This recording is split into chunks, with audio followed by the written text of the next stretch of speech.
Most of the vehicles today have a McPherson strut type of suspension in the front, and most of these are of the design with one lower control arm.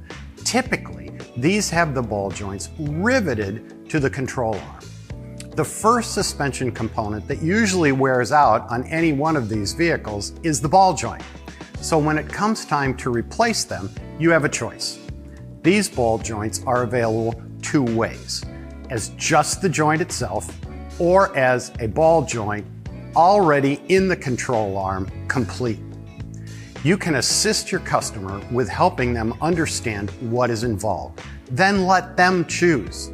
Replacing the entire control arm is more expensive, so let's look at tackling those riveted in ball joints. These are usually riveted in with 3 rivets. On newer cars, these rivets are larger and probably will not shear off easily. You should remind your customers of the tools involved to tackle this repair. You're going to be sure your customer has a very good set of drill bits and a good set of punches. Another tool they may need is a good angle grinder if they have good access. Either way, they need to tackle getting the rivets out after the heads have been removed. This can be very challenging to get the rusted rivets out, and access on the car is usually limited. Most manufacturers recommend removing the control arm and doing this in a vise. Remember, to separate these parts, they will need a pickle fork to get things apart. Then they will need to remove the old ball joint from the control arm and replace it with a new one. This can be a challenging process both ways.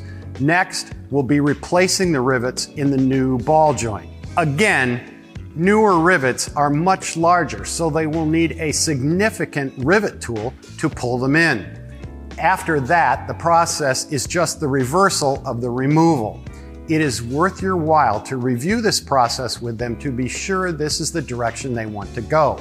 While a new control arm is more expensive, it does save significant time and tools required for the job. Thanks for being with us, and we'll see you next time.